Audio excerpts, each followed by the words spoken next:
आपण जे month wise current अफेअरचे असणारे क्वेश्चन्स पाहतोय, राज्यसेवेच्या अनुषंगाने आपण 25 क्वेश्चन्स बघतोय आणि कंबाईनच्या अंतर्गत आपण 20-20 क्वेश्चन बघतो प्रत्येक असणाऱ्या मंथसाठी. आणि तुम्हाला सांगितलेलं आहे की या दोन्ही असणाऱ्या क्वेश्चन्सला कंपाईल करा, म्हणजे 45 क्वेश्चन्स होतील तुमचे. आणि या 45 क्वेश्चनच्या माध्यमातून तुमचं जे प्रिपरेशन आहे का, त्या प्रिपरेशनच्या अंतर्गत या 45 टॉपिकला तेवढं महत्व द्या, असं त्या ठिकाणची अपेक्षा आहे. या अनुषंगाने आपण या असणाऱ्या टेस्ट सिरीजच्या अंतर्गत हे क्वेश्चन्स ऍड केलेले आहेत. मग आता आपण कंबाईनच्या असणाऱ्या 2024च्या प्रिलिम्सच्या अनुषंगाने कोणत्या मंथ मधले असणारे क्वेश्चन्स बघणार आहोत, तर जून 2023 मधले हे आपले 20 क्वेश्चन आपण या ठिकाणी पाहणार आहोत. तर त्या असणाऱ्या क्वेश्चनला आपण स्टार्ट करूया. ठीक आहे, पहा. स्टार्ट करत असताना पहिला क्वेश्चन बघा कशावरती विचारला गेलेला आहे. खाली विधाने विचारत घ्या. भारताचे सरन्यायाधीश डॉक्टर DY चंद्रचूड यांनी जम्मूच्या बाहेरील रायका येथे जम्मू आणि काश्मीर आणि लडाख या उच्च न्यायालयाच्या नवीन संकुलाची पायाभरणी केली का? आता सगळ्यात महत्वाचा पार्ट म्हणजेच काय, इथं क्वेश्चन कनेक्ट केला गेलेला आहे तो म्हणजे हायकोर्टाशी संबंधित. आणि आपल्या सर्वांना माहिती आहे की हायकोर्टाची संख्या आपण आत्ताच्या कंडिशन मध्ये 25 बघतो, जे आता रिसेंटली आंध्र प्रदेश आणि तेलंगणाच्या अनुषंगाने तो काही नवीन असणारं जे काही डिवायडेशन झालेलं आहे राज्यांचं, आणि त्या अंतर्गत या नवीन 25व्या क्रमांकाच्या हायकोर्टाच्या स्थापनेबद्दल आपण बोलतो, तो एक मुद्दा याच्यामध्ये असेल. पण जेव्हा आपण हायकोर्टाबद्दल बोलतो तेव्हा थोडंसं लक्षात घ्यायचं की या हायकोर्टाबद्दल कायदा कधीचा आहे, तर तो कायदा आहे 1861चा. म्हणजेच याला म्हणतो आपण इंडियन काउन्सिल ऍक्ट नंबर 1. या कायद्यापासून आपल्या भारतामध्ये हायकोर्ट स्थापन व्हायला सुरुवात झाली. आणि सुरुवातीला 1862च्या अंतर्गत आपण 3 हायकोर्ट बघतो. बॉम्बे, म्हणजे जे कॉमन नाव आहेत बॉम्बे, कलकत्ता आणि चेन्नईचा असणारा उल्लेख त्याच्यामध्ये आपण बघतो. हे थोडंसं लक्षात घ्यायचं. आणि सगळ्यात महत्वाचा संदर्भ म्हणजे मद्रासचं नाव अगोदरच. या असणाऱ्या 3 हायकोर्टाची स्थापना नंतर आपण बघतो 1866च्या कालखंडामध्ये अलाहाबाद हायकोर्टच्या अनुषंगाने आपल्याला हे हायकोर्ट स्थापन होताना दिसले. पण एक महत्वपूर्ण मुद्दा, जिथं केंद्रशासित प्रदेश आहेत अशा केंद्रशासित प्रदेशामध्ये स्वतःचं स्वतंत्र हायकोर्ट असणारे केंद्रशासित प्रदेश किती आहेत यांचा उल्लेख केला तर आपण 2019 पर्यंत फक्त एकच म्हणत होतो. आणि तो एक म्हणजे कुठला असेल, जो 1966ला स्थापन झालेला हायकोर्ट म्हणजे कोणता, तर दिल्ली हायकोर्टाबद्दल बोलतो आपण. पण 2019च्या अंतर्गत आपण बघतो सर्व ते म्हणजेच काय, कलम नंबर 370च्या अनुषंगाने जे डिसिजन झालेले आहेत 5 ऑगस्टला, त्यातले प्रोव्हिजन्स कॅन्सल झाले. त्यासाठी राज्यघटनेच्या अंतर्गत आपण पाहतो की कलम नंबर 367 अंतर्गत काही प्रोव्हिजन्स ऍड करावे लागले. त्यानंतर आपण केंद्रशासित प्रदेशाच्या अनुषंगाने 2 हायकोर्टच्या असणाऱ्या स्थानांचा उल्लेख त्याच्यामध्ये करतो. एक दिल्ली तर आहेच, दुसरा उल्लेख केला तर 1928च्या स्थापनेबद्दल बोलतो. ते म्हणजे कोणतं हायकोर्ट, तर ते जम्मू काश्मीरचं हायकोर्टाचा उल्लेख आपण या ठिकाणी करतो. म्हणून हे लक्षात ठेवायचंय, इथं मुद्दा गाजतोय त्या अनुषंगाने. आणि सगळ्यात महत्वपूर्ण व्यक्तींचा उल्लेख केला तर डॉक्टर DY चंद्रचूडांचा संदर्भ याच्यामध्ये येतोय, त्यामुळे लक्षात ठेवायचं. आणि त्यांच्या वडिलांच्या कालखंडामध्ये सुद्धा खूप महत्वपूर्ण असणारे खटले आपण त्या ठिकाणी डिस्कशनच्या अनुषंगाने पाहिलेले आहेत. आणि त्यांचा संदर्भ जर बघितला आपण तर आपल्याला शहाबानो खटल्यांचा रेफरन्स त्या ठिकाणी दिसतो, जिथं आपल्या भारतातील असणाऱ्या पहिल्या तिहेरी तलाकाचा असणारा उल्लेख त्याच्यामध्ये दिसलेला होता. म्हणून या व्यक्तीच्या अनुषंगाने मुद्दे खूप गरजेचे आहेत. त्यांचे असणारे जे काही व्हिडिओज आता चर्चेमध्ये येत आहेत, आता रिसेंटच्या कालखंडामध्ये असलेले महत्वपूर्ण डिसिजन्स चर्चेमध्ये आहेत, जसं इलेक्टोरल बॉन्डच्या अनुषंगाने असणारं डिसिजन असेल, तर तेही मुद्दे थोडंसं आपल्याला पाहणं गरजेचं असणार आहे. तर लक्षात घ्यायचं, याची पायाभरणी केलेली आहे का, तर यस, याची पायाभरणी केलेली आहे. ओके, पुढं. आधुनिक सुविधांनी सुसज्ज असलेल्या संकुलासाठी 100 कोटी रुपयांहून अधिक खर्च येण्याचा अंदाज असून ते कमीत कमी वेळेमध्ये पूर्ण केले जाईल का? लक्षात घ्यायचं, ही रक्कम 100 कोटी नाहीये, तर ही रक्कम 800 कोटींच्या घरामध्ये जाईल. 800 कोटीपेक्षाही जास्त कदाचित रक्कम लागू शकते. त्या अनुषंगाने विधान नंबर 2 हे चुकीचं आहे. म्हणजे उत्तर काय असेल या ठिकाणी, तर फक्त विधान 1 बरोबर असणार आहे. ते इथं लक्षात घेणं अपेक्षित असणार आहे. ठीक आहे, म्हणजे संदर्भ थोडासा हायकोर्टाच्या नवीन इमारतीच्या अनुषंगाने विचारताना दिसत आहे, तर त्या अंतर्गत थोडेसे असणारे बॅकग्राऊंडच्या अनुषंगाने असणारे मुद्दे माहिती असणं अपेक्षित असेल. क्वेश्चन नंबर 2 पहा. क्वेश्चन नंबर 2 संबंधित आहे दिल्लीतल्या असणाऱ्या ठिकाणांच्या नावांचा जो बदल आहे का, तो बदल या ठिकाणी आपल्याला हायलाइट होताना दिसतो. हे इथं आपल्याला लक्षात घेणं अपेक्षित असणार आहे. मग याचा उल्लेख केला तर काय संदर्भ येतोय पहा, की लुटियन्स दिल्लीतील औरंगजेब रोडचं नाव doctor APJ Abdul Kalam road असे ठेवल्यानंतर सुमारे 8 वर्षानंतर नवी दिल्ली नगर परिषद म्हणजे NDMC न जाहीर केलं की परिसरातील औरंगजेब लेनचं नाव देखील डॉक्टर APJ अब्दुल कलाम लेन असं केलं जाणार आहे. लक्षात घ्यायचं काय की दिल्लीतले असणारा जो काही सेंट्रल विस्टा प्रोजेक्ट आहे का, त्या सेंट्रल विस्टा प्रोजेक्टच्या अनुषंगाने आणि एक सगळ्यात महत्वाचा मुद्दा आपल्या सर्वांना माहित असेल तो म्हणजे राजपथ आणि हा असणारा सेंट्रल विस्टा लॉन यांचंही नाव बदलून 2017च्या अंतर्गत आपल्याला कर्तव्य पथ होताना दिसलेला आहे. पण त्याच्या जस्ट 1 वर्ष अगोदरचा उल्लेख केला तर 2015 मध्ये इथं काय करण्यात आलं होतं याच असणाऱ्या महानगरपालिकेच्या अनुषंगाने, तर औरंगजेब रोडचं नाव बदलून doctor APJ Abdul Kalam road असं केलेलं आहे. म्हणजे बरेचसे चेंजेस झालेले आहेत आणि महत्वाचा मुद्दा म्हणजेच की आपल्या असणाऱ्या नवीन संसदीय इमारतीच्या अनुषंगाने या असणाऱ्या गोष्टीकडे लक्ष देणं गरजेचं आहे आणि आपण जो काही एम्ब्लम बसवलेला आहे का त्याच्यावरती क्वेश्चन्स केले जाऊ शकतात. त्यामुळे त्याच्याशी रिलेटेड असणारे मुद्दे आपल्याला माहिती असणं अपेक्षित असणार आहे. तो एक मुद्दा इथे लक्षात ठेवायचा आणि लक्षात काय घ्यायचं, तर इथं लुटियन्स दिल्लीतील असणाऱ्या औरंगजेब रोडचं नाव doctor APJ Abdul Kalam road असं ठेवल्यानंतर सुमारे 8 वर्षानंतर नवी दिल्ली नगर परिषदेने जाहीर केले की परिसरातील औरंगजेब लेनचं नाव देखील डॉक्टर APJ अब्दुल कलाम लेन असं केलं जाईल. म्हणजे 15ला डिसिजन घेतला होता, त्यानंतर 2023ला काय करण्यात आलं या ठिकाणी, रोड सोबतच या ठिकाणी परिसरातील लेनचं नाव सुद्धा इथं डॉक्टर APJ अब्दुल कलामांच्याच नावानं अनाउन्स केलेलं आहे. म्हणजे मुद्दा का गाजतोय आता चर्चेमध्ये, तर जून मध्ये हा निर्णय घेण्यात आलेला आहे. त्या अनुषंगाने हा पाठ महत्वपूर्ण आहे, हे लक्षात ठेवायचं. विधान 1 बरोबर आहे. मग लक्षात येतं दुसरं विधान काय बघा, हा भाग डॉक्टर APJ अब्दुल कलाम रोडला पृथ्वीराज रोडशी जोडतो का, तर यस, हा पृथ्वीराज रोडला सुद्धा जोडतो. आणि अजून एक महत्वाचा मुद्दा, याच असणाऱ्या दिल्लीच्या याच सेंट्रल विस्टा प्रोजेक्टच्या अनुषंगाने जो 20 किलोमीटरचा असणारा रोड डेव्हलप होतोय ना, त्या डेव्हलपमेंटच्या अंतर्गत 125व्या जयंती निमित्ताने सुभाषचंद्र बोस यांच्या असणाऱ्या प्रतिमेचा सुद्धा अनावरण त्या ठिकाणी आपल्याला होताना दिसतोय. तो एक मुद्दा लक्षात घ्यायचा. त्या प्रतिमेच्या ठिकाणी अगोदर एका महत्वपूर्ण व्यक्तीच्या नावाचा उल्लेख त्या ठिकाणी येतो. ती प्रतिमा होती, ती म्हणजेच कोण, पंचम जॉर्ज द फिफ्थ याची प्रतिमा होती. ती आता प्रतिमा नाहीये. आता ती प्रतिमा मुळातच ती 60-70च्या दशकाअंतर्गत काढून टाकण्यात आलेली होती. तिथं आता सुभाषचंद्र बोस यांच्या असणाऱ्या प्रतिमेचा उल्लेख त्या ठिकाणी करतोय. तुम्ही फक्त मला त्या ठिकाणाचं नाव सांगणार आहात कमेंट करेल की तो असणारा ठिकाण दिल्लीतल्या कोणत्या ठिकाणाअंतर्गत आपल्याला दिसतोय, जिथं आपल्याला 125व्या त्यांच्या जयंतीच्या निमित्तानं, ज्याला आपण पराक्रम दिवस म्हणून घोषित करतो 23 जानेवारीचा, आणि त्याच 125व्या वर्षाच्या निमित्तानं आपला जो प्रजासत्ताक दिनाचा असणारा जो काही सेलिब्रेशनचा जो टाइम ऑफ पिरियड आहे का, तो अगोदर 24 जानेवारी पासून स्टार्ट होत होता, 29 जानेवारी पर्यंत चालायचा. त्या असणाऱ्या टप्प्यामध्ये तो आता 23 जानेवारी पासून आपल्याला स्टार्ट करताना दिसत आहेत. ओके, त्या पराक्रम दिवसाला ऍड करून. तर त्या ठिकाणाचं फक्त मला नाव तुमच्याकडनं येणं अपेक्षित असणार आहे. आणि NDMC ऑगस्ट 2022 मध्ये औरंगजेब रोडचं नाव बदलून doctor APJ Abdul Kalam road केलं होतं का, तर आता सांगितलं 22 नाहीये, ते 15ला केलं होतं. म्हणून तर इथं 8 वर्षानंतरचा उल्लेख केला जातोय ना. म्हणून विधान 3 चुकीचं आहे. तर वरचे दोन्ही विधानं बरोबर असतील तर उत्तर असणार आहे ऑप्शन नंबर 3 क.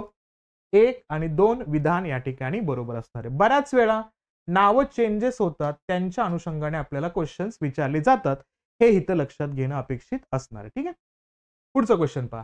केंद्रीय मत्स्य व्यवसाय, पशुसंवर्धन आणि दुग्ध विकास मंत्री परषोत्तम रुपाला यांनी report fish disease app launch केलं. अतिशय महत्वपूर्ण ऍप्लिकेशन आहे, जिथं आपल्या भारतामध्ये या असणाऱ्या मत्स्य उत्पादनाला त्याच्या प्रोडक्शनला आपल्याला डबल करायचं आहे. आणि हे करत असताना आपल्याला काय करायचंय, गोड्या पाण्याच्या असणाऱ्या उत्पादनाला वाढवत असतानाच खाऱ्या पाण्यातील असणाऱ्या मत्स्य उत्पादनाला सुद्धा वाढवायचंय. अशा कंडिशन्स मध्ये असे जे काही रोग आहेत, जे रोग या असणाऱ्या प्राण्यांतर्गत आपल्याला पसरताना दिसतात, तर ते डिटेक्ट करण्यासाठी, ते एक सगळ्यात महत्त्वाचं म्हणजे त्याच्यावर प्रॉब्लेमवरती सोल्युशन आणण्यासाठी या ऍप्लिकेशनची आवश्यकता होती. तर ते कोणी आणलं, बऱ्याच वेळा आपल्याला परीक्षांमध्ये कुणी उद्घाटन केलं असा प्रश्न असतो. तर केंद्रीय मत्स्य व्यवसाय, पशुसंवर्धन आणि दुग्ध विकास मंत्री परषोत्तम रुपाला यांचं नाव लक्षात घ्यायचं आणि रिपोर्ट फिश डिसीज ऍप इथं लॉन्च होताना दिसते, ते लक्षात ठेवायचं. आणि या ऍपला प्रधानमंत्री मत्स्य संपदा योजनेअंतर्गत निधी दिला जातोय. खूप महत्वाचं असणारी योजना आहे. 2015 पासून या असणाऱ्या योजनाशी संबंधित मुद्दे लॉन्च होताना दिसत आहेत. म्हणून प्रधानमंत्री मत्स्य संपदा योजनेचा उल्लेख या ठिकाणी हायलाइट करायचा. हे बरोबर आहे, याच्या अंतर्गतच आपल्याला हा निधी दिला जातोय. आणि सरकारच्या डिजिटल इंडियाच्या विजनचा एक भाग म्हणून ऍप हे मत्स्य शेतकरी, क्षेत्रस्तरीय अधिकारी, मत्स्य आरोग्य तज्ञांना जोडणारे केंद्रीय व्यासपीठ म्हणून काम करणार आहे. म्हणजे हे सिमिलरली कोणाप्रमाणे काम करणार आहे, आपल्या सर्वांनी ऐकलं सुद्धा असेल, डीडी किसान.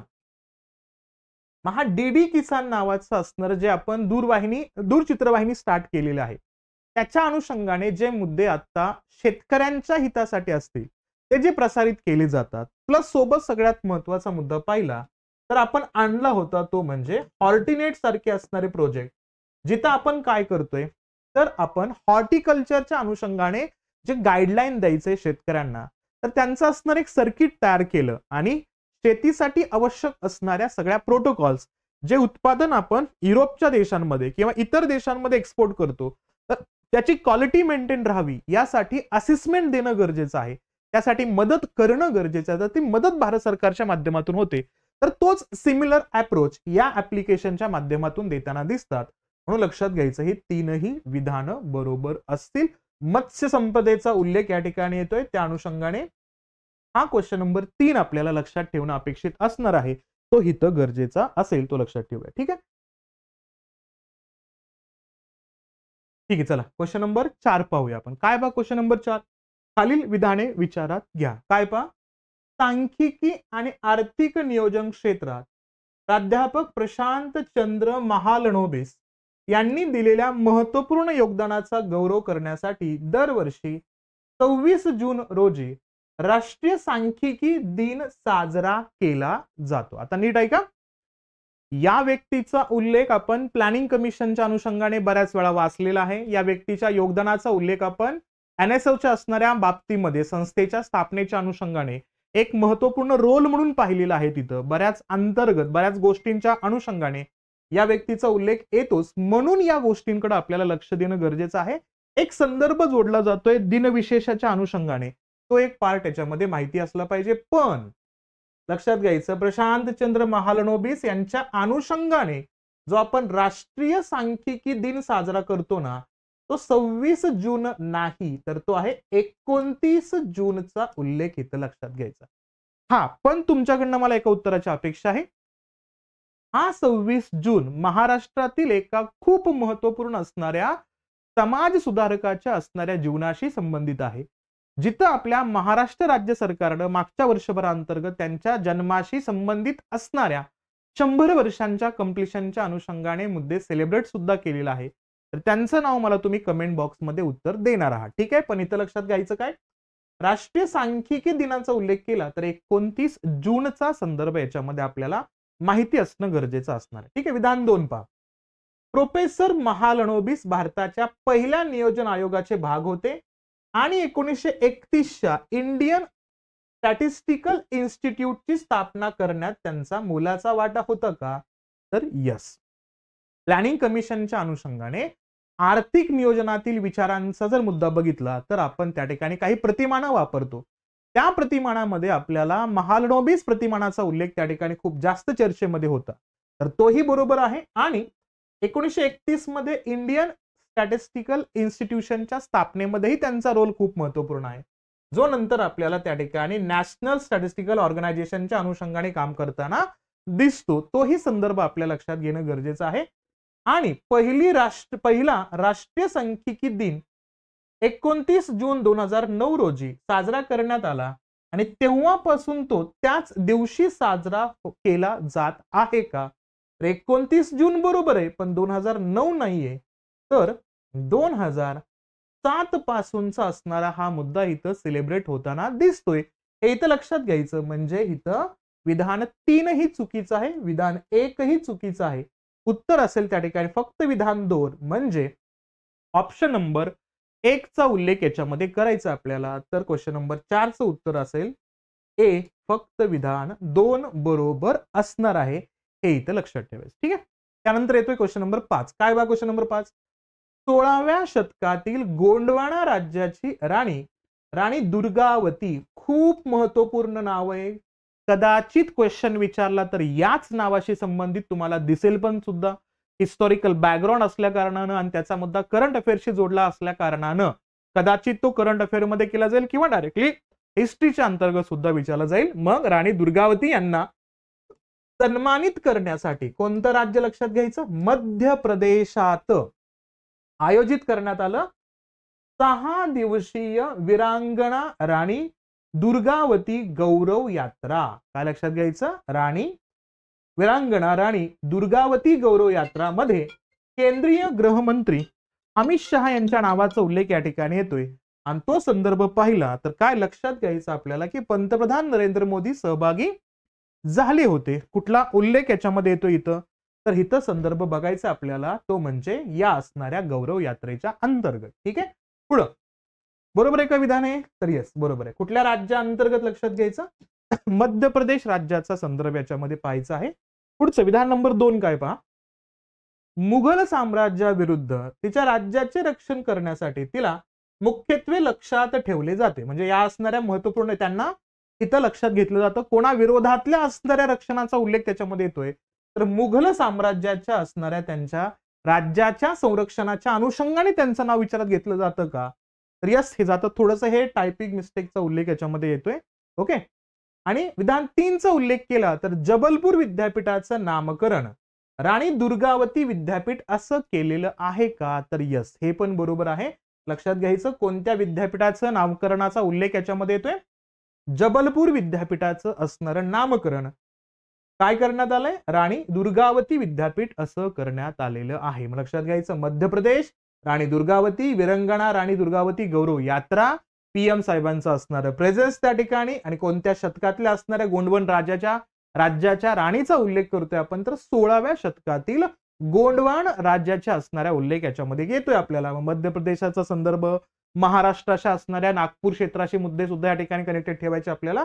तर तो मुद्दा इथं लक्षात घ्यायचा. तर सर्वच्या सर्व विधानं या ठिकाणी बरोबर आहेत. क्वेश्चन नंबर 5 चा उल्लेख या ठिकाणी या पद्धतीनं मांडणं अपेक्षित असणार आहे. त्यानंतर रँकिंगशी संबंधित असणारे क्वेश्चन्स वारंवार असतात तर तो एक उल्लेख आपण याच्यामध्ये घेणं अपेक्षित असणार आहे. बघ काय क्वेश्चन बघा. 20व्या कितवं एडिशन आहे? 20th edition. लक्षात 20व्या क्यूएस वर्ल्ड युनिव्हर्सिटी रँकिंग 2023 नुसार इंडियन इन्स्टिट्यूट ऑफ टेक्नॉलॉजी बॉम्बेने 23 स्थानांनी वाढ करून 109वा जागतिक रँक प्राप्त केलेला आहे का? लक्षात घ्यायचं बॉम्बे 23 स्थानांनी आपली असणारे रँक इम्प्रूव्ह करतोय पण तो 109 नाहीये. तो किती आहे या ठिकाणी? तर 149व्या रँक वरती आपल्याला पोहोचताना दिसतोय. 109 नाहीये 149. लक्षात ठेवायचं आपल्याला कोणता? IIT बॉम्बेचा उल्लेख कोणत्या असणाऱ्या रँकिंग मध्ये? क्यूएस वर्ल्ड युनिव्हर्सिटी रँकिंगचा उल्लेख कितवं एडिशन आहे? 20th एडिशन आहे. लक्षात घ्यायचं. म्हणून विधान 1 तर चुकीचं आहे. विधान 2 चा उल्लेख करूया.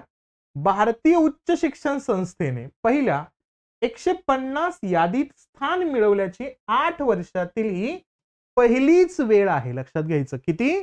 मागच्या असणाऱ्या 8 वर्षात या असणाऱ्या रँकिंग मध्ये भारतातल्या उच्च शिक्षण संस्थेने टॉप 150 असणाऱ्या युनिव्हर्सिटीच्या रँक मध्ये आपण एंट्री करतोय. या असणाऱ्या IIT बॉम्बेच्या अनुषंगाने 149th रँक आहे ते लक्षात ठेवूया.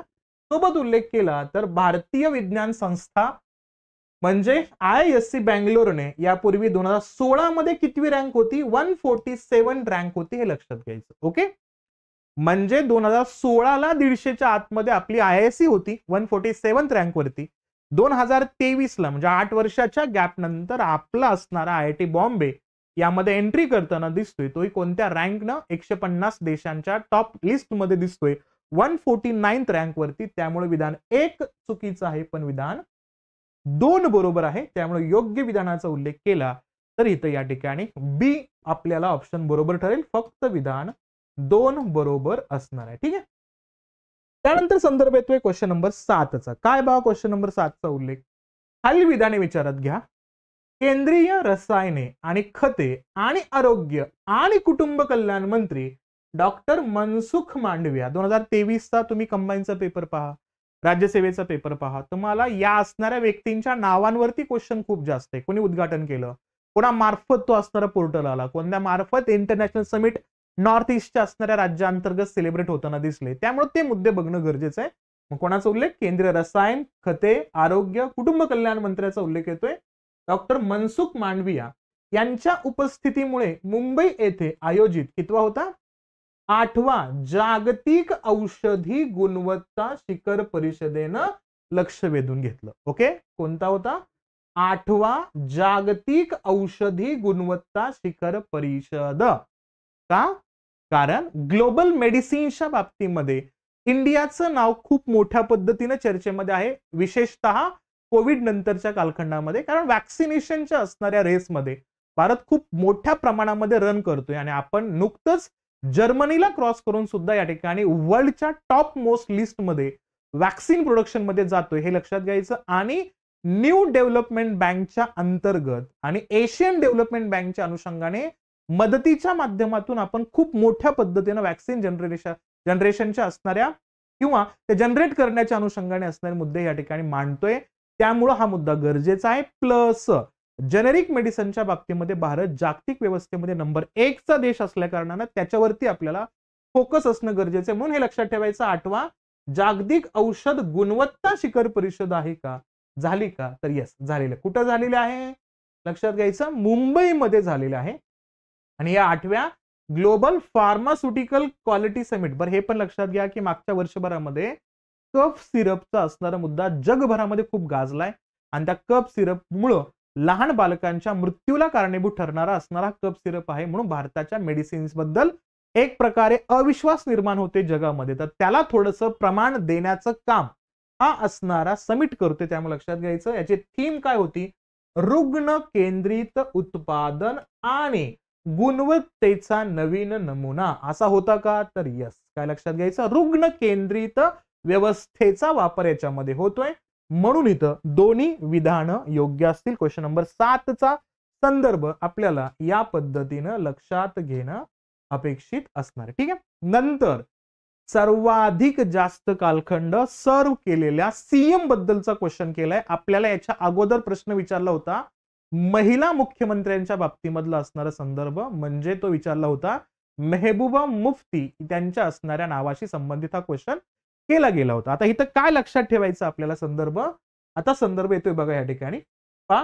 आसामचे मुख्यमंत्री हिमंता बिस्वा शर्मा यांनी नुकतीच आसाम मधील नुमालीगड आणि गोहपूर यांना जोडणारा पहिला पाण्याखालील बोगदा बांधण्याची घोषणा केली. कोणाचा उल्लेख करतोय?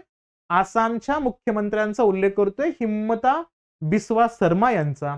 आणि काय केलेलं इथं? आसाम मधल्या असणाऱ्या नुमालीगड आणि गोहपूर यांना जोडणारा पहिला पाण्याखालील बोगदा बांधण्याची असणारी घोषणा केली. आसाम मधला पहिला आहे का? तर यस, आसाम मधला पहिला आहे. मुख्यमंत्र्यांनी सर्व केलेल्या असणाऱ्या कालखंडाचा रेफरन्स थोडं रिलेट घेऊया आपण, पण इथं उल्लेख येतोय तो म्हणजे पाण्याखाली बोगद्याचा, आणि तो पण आसाम मध्ये. का महत्वपूर्ण आहे आसामचा उल्लेख केला? तर आसामचे एक दुःखाश्रू आहे, ती म्हणजेच कोणती या ठिकाणी? तर ती आहे ब्रह्मपुत्रा नदी. आणि याच ब्रह्मपुत्रा नदीला ऑप्शन्स तयार करण्यासाठीचा हा निर्णय घेतला जातोय, कारण याच ब्रह्मपुत्रा नद्याच्या असणाऱ्या मूळ उद्गाता नद्यांच्या क्षेत्रामध्ये, मग त्यामध्ये सांगोपो सारख्या असणाऱ्या नद्यांचा उल्लेख करतो आपण. तिथं चायना आपल्याला मल्टिपल डॅम कन्स्ट्रक्ट करताना दिसतोय आणि मॅन्युअली त्या पाण्यावरती कंट्रोल ठेवण्याचा प्रयत्न करतोय. म्हणून बऱ्याच वेळा आपण आसाममध्ये पूरजन्य परिस्थिती बघतो आणि त्यामध्ये सगळ्यात महत्वाचा मुद्दा काझीरंगासारखे असणारे जे काही राष्ट्रीय उद्यान आहेत का तेही आपल्याला कंटिन्युअसली पाण्याखाली जाताना दिसतात. म्हणून हा निर्णय महत्वाचा आहे, म्हणून हे लक्षात ठेवणं गरजेचं असेल. मग 6,000 कोटी रुपयाचा असणारा हा खर्चाचा हा ग्राउंड ब्रेकिंग प्रकल्प ईशान्य भारतातील काली नदी खालील असणारा पहिला रेल्वे रोड बोगदा असेल का? तर काली नदीचा काही संबंध येत नाही याच्यामध्ये. तर इथं आहे ब्रह्मपुत्रा नदीचा उल्लेख लक्षात ठेवायचा आपल्याला. म्हणून विधान 2 चुकीचे, 6,000 कोटीचा उल्लेख बरोबर आहे, पण त्यासाठी ब्रह्मपुत्रा नदीवरती हा असणारा रोड कन्स्ट्रक्ट केला जातोय. उत्तर काय असेल म्हणत्या इथं? तर फक्त एक बरोबर असेल, हे इथं लक्षात ठेवायचा. संदर्भ येतोय आसामशी संबंधित. आसाम चर्चेमध्ये राहतो कंटिन्युअसली, त्या अनुषंगाने हा पार्ट इथं आपल्याला लक्षात घेणं अपेक्षित असणार. ठीक आहे, चला क्वेश्चन नंबर 9 बघूया. काय पहा क्वेश्चन नंबर 9. राष्ट्रीय वाहतूकदारांच्या नेटवर्कला हरित करण्याच्या दिशेने एक महत्वपूर्ण पाऊल म्हणून भारतातील पहिली हायड्रोजनवर चालणारी ट्रेन मार्च 2025 पर्यंत हरियाणाच्या जिंद जिल्ह्यातून धावण्याची अपेक्षा आहे. आता उल्लेख करतोय आपण आत्ताच्या असणाऱ्या कालखंडामध्ये 2024 मध्ये बोलतोय गोष्टी मी, पण लक्षात काय घ्यायचं या ठिकाणी, हा असणारा पहिला हायड्रोजनवर चालणारी ट्रेन आहे का, त्याचं टार्गेट आखलं होतं आपण मार्च 2024 ला. म्हणजे हे तर विधान चुकीचे फक्त कशामुळं, मार्च 2025 नाही हे टार्गेट, 24 होतं, पण अजूनही ते कंप्लीट नाही झाले. आपण प्रायमरी स्वरूपामध्ये याला आणण्याचा प्रयत्न करतोय, पण लक्षात घ्यायचं कुठल्या जिल्ह्यातून, कुठं, हरियाणामध्ये जिंद जिल्ह्यातून धावण्याची अपेक्षा आहे या ठिकाणी. आणि काय असेल तो, राष्ट्रीय वाहतूकदारांच्या नेटवर्कला हरित करण्याचा उल्लेख याच्यामध्ये येतोय. आणि ग्रीन हायड्रोजन बद्दल भारत खूप ऍक्टिव्ह होता 2023 पासून. मग आपण टोयोटा सोबत केलेला करार, त्या अनुषंगाने मिराई सोबतचा असणार मूळ मुद्दा आपला, ज्या नावाने आपण हा इनिशिएटिव्ह लॉन्च केला होता ग्रीन हायड्रोजनचा, तो लक्षात घेणं गरजेचं असेल. आणि दुसरं विधान केलं तर हायड्रोजन गाड्या, जे हायड्रोजन आणि ऑक्सिजनचे विजेमध्ये रूपांतर करण्यासाठी इंधन पेशींवर अवलंबून असतात. पारंपरिक डिझेल गाड्यांना स्वच्छ आणि पर्यावरणास अनुकूल असा पर्याय देतात का? तर यस, या ग्रीन हायड्रोजनचा मुद्दा, हायड्रोजनच्या वापराचा उल्लेख खूप मोठ्या पद्धतीनं गाजतोय. जसं आपण त्या ठिकाणी पेट्रोलच्या अनुषंगाने पाहिलं तर या ठिकाणी इथेनॉल ब्लेंडिंगचा उल्लेख याच्यामध्ये येतो. आणि इथेनॉल ब्लेंडिंगचा उल्लेख केला तर आपला सगळ्यात महत्वाचा मुद्दा 9.99% असणारं ब्लेंडिंग आपण 2022च्या एंडिंगला आणि 23च्या सुरुवातीला होतं. आता ते टार्गेट ठेवलेलं आहे आपण 2025 पर्यंत. किती पर्सेंट इथेनॉल ब्लेंडिंगचा उल्लेख याच्यामध्ये येतो, तर तो 20% आहे. ज्याचं पहिलं टार्गेट आपलं 2030 होतं, ते आपण आता 25 पर्यंत आले. तोही मुद्दा याच्यासोबत लक्षात ठेवा. विधान 2 बरोबर आहे, इथं असेल ऑप्शन नंबर बी. म्हणजेच कुठला असेल या ठिकाणी, फक्त विधान 2 बरोबर आहे. वरचा उल्लेख केला तर फक्त 2025 ऐवजी 24चा उल्लेख इथं लक्षात घ्यायचा. ठीक आहे, चला क्वेश्चन नंबर 10चा संदर्भ याच्यामध्ये बघूया. काय पहा, खालील विधाने विचारात घ्या. प्रसिद्ध गायक संगीतकार शंकर महादेवन, शंकर महादेवनच्या नावाचा उल्लेख केला तर साहजिक या मुद्द्याशी संबंधित असणारे क्वेश्चन विचारले जातील. यांना इंग्लंड मधील कुठं, बर्मिंगहॅम सिटी युनिव्हर्सिटी BCU ने मानद डॉक्टरेट बहाल केली का? तर यस, नाव लक्षात घ्यायचं. बऱ्याच वेळा भारतातील फेमस व्यक्तींना जेव्हा अशा पद्धतीचे असणारे डॉक्टरेट दिले जातात, त्याच्याशी संबंधित क्वेश्चन्स विचारले जातात. मग कोणाचं नाव लक्षात ठेवायचं, शंकर महादेवन यांचा असणार नावाचा उल्लेख. शंकर एहसान रॉयचा असणार उल्लेख तुम्ही वारंवार म्युझिक कंपोजिशनच्या अनुषंगाने ऐकला असेल, तर तिथं शंकर महादेवन यांना इंग्लंड मधल्या असणाऱ्या बर्मिंगहॅम सिटी युनिव्हर्सिटीनं, जसं आपण याच इंग्लंड मधल्या असणाऱ्या हार्वर्ड युनिव्हर्सिटीच्या अनुषंगाने मनमोहन सिंग यांच्या नावाचा उल्लेख केला होता, त्यांच्या असणाऱ्या नावाला त्या प्रकारे तिथला असणारा लाईफ टाईम अचिव्हमेंट अवॉर्ड प्राप्त होताना पाहिला होता आपण. तसाच रेफरन्स इथं बघायचा कोणाचा, शंकर महादेवन यांना, आणि त्यांना डॉक्टरेट बहाल करण्यात आले. आणि बर्मिंगहॅम येथील झालेल्या एका समारंभात बर्मिंगहॅम सिटी युनिव्हर्सिटीचे कुलगुरू प्रोफेसर फिलिप फ्लॉडेन यांच्या हस्ते त्यांना मानद डॉक्टरेट प्रदान करण्यात आली का? तर यस, म्हणून लक्षात घ्यायचं. कोणती विधानं, दोन्ही विधानं या ठिकाणी बरोबर असणार आहेत, हे लक्षात ठेवणं अपेक्षित असणार आहे. ठीक आहे, नंतर येते क्वेश्चन नंबर 11. काय पहा, खालील विधाने विचारात घ्या. India's finance minister from independence to emergency कधीचा कालखंड आहे? 1947 ते 77. हे पुस्तक ज्येष्ठ पत्रकार अशोक कुमार भट्टाचार्य AK भट्टाचार्य यांनी लिहिलं आहे का? तर हो. बुक पब्लिकेशन वरती, बुक्सच्या संबंधित रायटर्स वरती क्वेश्चन्स केले जातात, म्हणून हा मुद्दा लक्षात ठेवा. India's finance minister from independence to emergency म्हणजे स्वातंत्र्यापासून ते इथं मुळात आणीबाणीच्या असणाऱ्या दरम्यानचा कालखंड इथं डिस्कस केलाय आणि तो कोणी लिहिलाय? अशोक कुमार भट्टाचार्य यांनी लिहिलाय का? तर हो. आणि स्वातंत्र्यानंतरच्या पहिल्या 30 वर्षात देशाच्या अर्थव्यवस्थेला आकार देण्यामध्ये भारताच्या अर्थमंत्र्यांची भूमिका या पुस्तकात मांडण्यात आल्यात का? तोच तर मुद्दा आहे ना त्या ठिकाणी. आणि लक्षात घ्यायचं, या पहिल्या 30 वर्षांतर्गत भारतामध्ये खूप जास्त डिबेट चालले ते मार्केट ओपन करण्याच्या बाबतीमध्ये. मग सी राजगोपालाचारी यांचा मूळ मुद्दा होता मार्केट ओपन करावं. नेहरूंना तो मुद्दा मान्य होत नव्हता, कारण नेहरूंना असं वाटत होतं की आपण आपल्या पहिल्या कन्स्ट्रक्शन वरती भर दिला पाहिजे, म्हणून आपण आपल्या पहिल्या पंचवार्षिक, दुसऱ्या पंचवार्षिक योजनेच्या अंतर्गत सुद्धा आपण कशाला महत्व देतो? तर इंडस्ट्रियल ग्रोथला जास्त महत्व देत होतो. शेतीला तेवढ्या प्रमाणामध्ये आपण तिथं ग्रोथ दिलं नाही. मग आपल्याला जेव्हा 2 युद्धाचा सामना करावा लागला 62ला 65ला, मग तेव्हा आपण जय जवान जय किसान सारख्या स्लोगन्स देताना दिसलो. मग आपण कृषीमध्ये मग हरित क्रांती आणण्याचा प्रयत्न केला. मग आपण कृषी अंतर्गत 1980ला अन्नधान्याच्या बाबतीमध्ये स्वयंपूर्ण वगैरे झालो. तर त्याच्याशी संबंधित क्वेश्चन्स बरेच असतात, म्हणून लक्षात ठेवायचं दोन्ही विधानं बरोबर असतील. पुस्तकाचा उल्लेख याच्यामध्ये करण्यात आलेला आहे. ठीक आहे, चला क्वेश्चन नंबर 12 बघूया. मिशो आणि NPCI या 2 भारतीय कंपन्यांना कुणी टाइम्सच्या या वर्षातील 100 सर्वात प्रभावशाली कंपन्यांमध्ये पायोनियर श्रेणी अंतर्गत स्थान देण्यात आले. म्हणजे हे पायोनियर म्हणजे त्या फील्डमध्ये पहिल्या कंपन्यांचा मान त्यांना देण्यात आलेला आहे. ते 2 कोणते? मिशो जो आपल्याला माहिती आहे की ऑनलाईन ट्रेडिंगच्या अनुषंगाने खूप एक प्रकारे काय करतो, तो गुड्स प्रोव्हाइड करण्याचा, सेल करण्याचा प्रयत्न करतोय, त्या पद्धतीचा असणारा तो एक प्लॅटफॉर्म आहे मिशो. आणि NPCIचा असणारा उल्लेख जर आपण बघितला या ठिकाणी तर national payment corporation of India, ज्याच्या माध्यमातून आपण UPI रन होताना बघतोय. तर तो मुद्दा यांना काय करण्यात आलं? टाइम्स मॅगझिननं 2023 या वर्षातील असणाऱ्या 100 सर्वात प्रतिभावान कंपन्यांच्या लिस्टमध्ये ऍड केलंय का? तर यस. आणि कोणत्या श्रेणीमध्ये? पायनियर श्रेणी, म्हणजे यांनी यांच्या या क्षेत्रामध्ये पहिले म्हणून यांचं नाव इथं घेण्यात येतंय का? तर यस. लक्षात ठेवायचं, मिशो आणि NPCIचा उल्लेख इथं खूप महत्वाचा आहे. आणि ही यादी 5 श्रेणींमध्ये विभागण्यात आली का? तर हो, हे 5 श्रेणीमध्ये विभागण्यात आलेली. कोणत्या 5 श्रेणी आहेत? लीडर्स सोबतच बघितलं, डिस्पर्टर्स सोबतच येतो, इनोव्हेटर्स, टायटन्स आणि पायोनियर. या 5 श्रेणीमध्ये हा असणारा टाइम्स मॅगझिन या 100 प्रतिभावान कंपन्यांना हायलाइट करतो का? तर हो. आणि कंपन्यांचा उल्लेख केला तर सगळ्यात महत्वाचा मुद्दा आता सध्याला गाजतोय तो म्हणजे स्टार्टअपच्या इकोसिस्टीम बद्दल.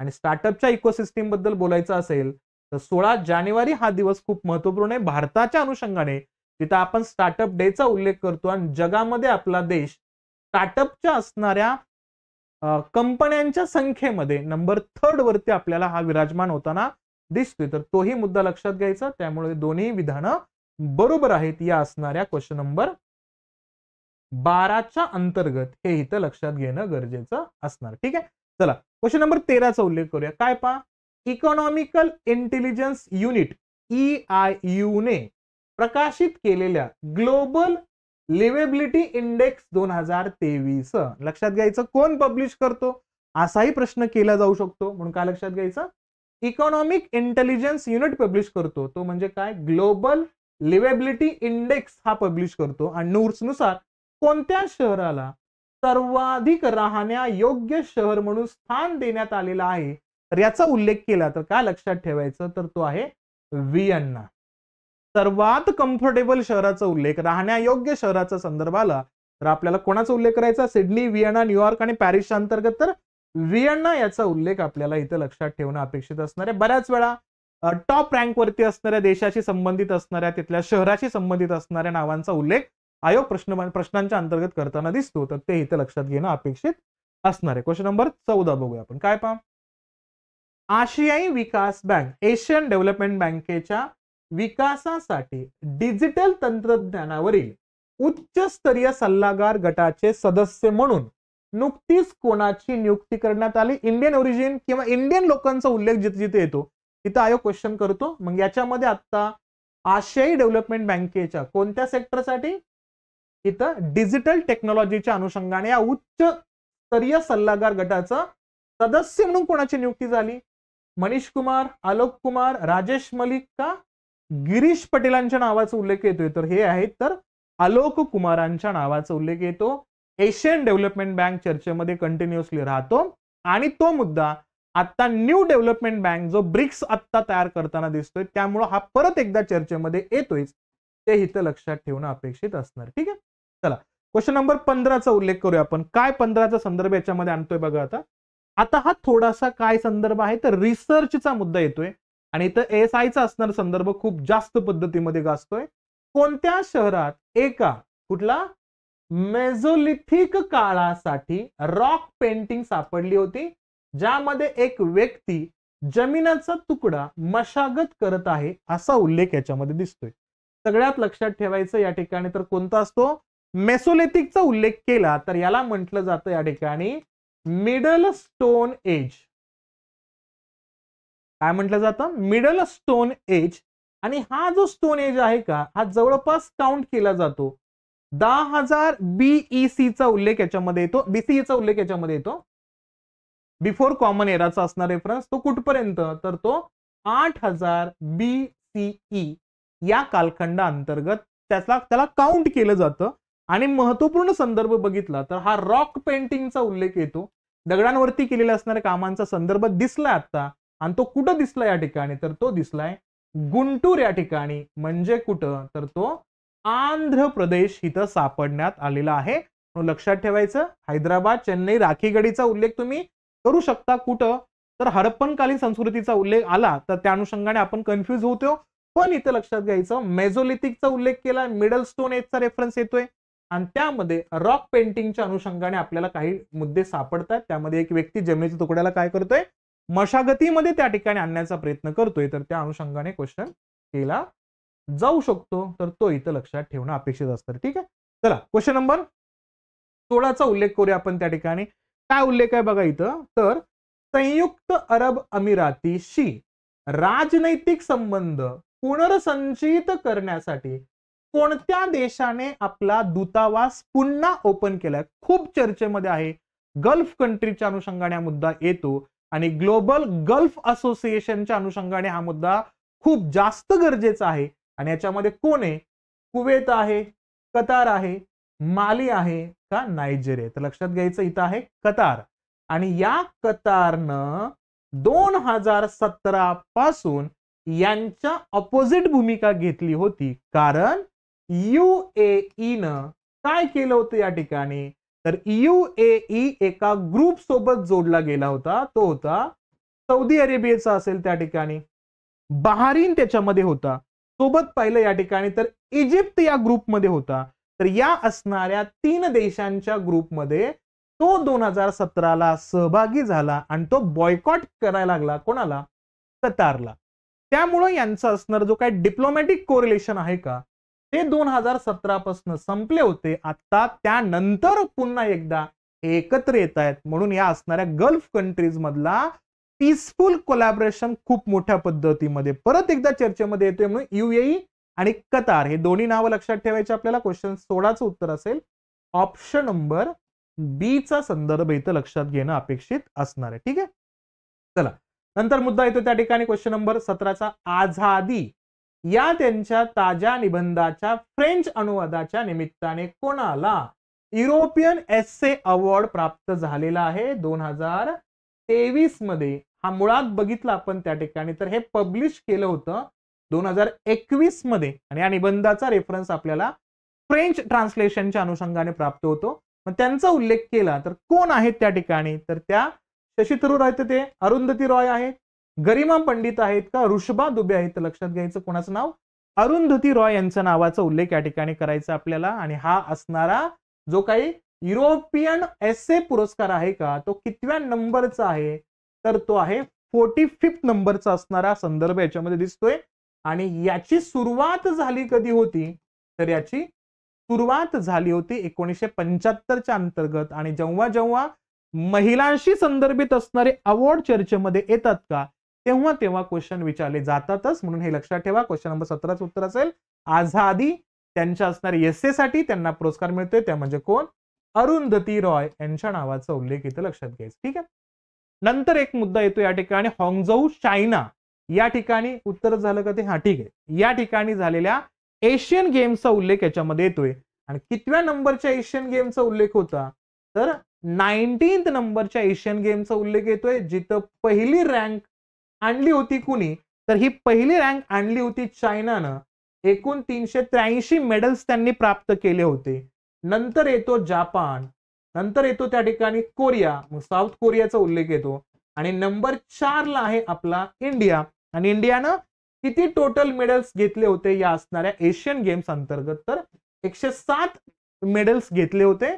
आता लक्षात क्वेश्चन काय कोणत्या देशात भवानी देवी आशियाई तलवारबाजी स्पर्धेत कांस्य पदक जिंकणाऱ्या पहिल्या भारतीय महिला ठरलेल्या आहेत तर लक्षात घ्यायचं हा संदर्भ आहे चीनच्या अनुषंगाने हे मुद्दे चर्चेमध्ये आणायचे आहे. ठीक आहे. क्वेश्चन नंबर 19चा उल्लेख आपण याच्यामध्ये करूया. काय रेफरन्स येतोय बघा इथं आणि हा रेफरन्स आहे परत एकदा तोच महिलांच्या नावाचा उल्लेख येतोय त्यातल्या त्यात कबड्डी लीगचा उल्लेख येतोय तर हे लक्षात घेणं गरजेचं आहे. तर भारतातील पहिली महिला कबड्डी लीग त्या उद्घाटन आवृत्तीचं म्हणजे पहिल्या उद्घाटनाची आवृत्ती होती तर कोणत्या शहरात झाली असा प्रश्न आहे. न्यूयॉर्कमध्ये, दुबईमध्ये, अबुधाबीमध्ये का लंडनमध्ये. आपल्याला माहिती आहे या ठिकाणी हा संदर्भ येतोय कोणाशी संबंधित UAE आणि दोन्ही असणाऱ्या ठिकाणांचा उल्लेख एमिरेट्सचे आहेत का ते तिथलेच आहेत पण लक्षात काय घ्यायचं हा मुद्दा झालाय कुठं दुबईच्या अंतर्गत या ठिकाणी होताना दिसतोय आणि हा झालेला आहे 16 जून पासून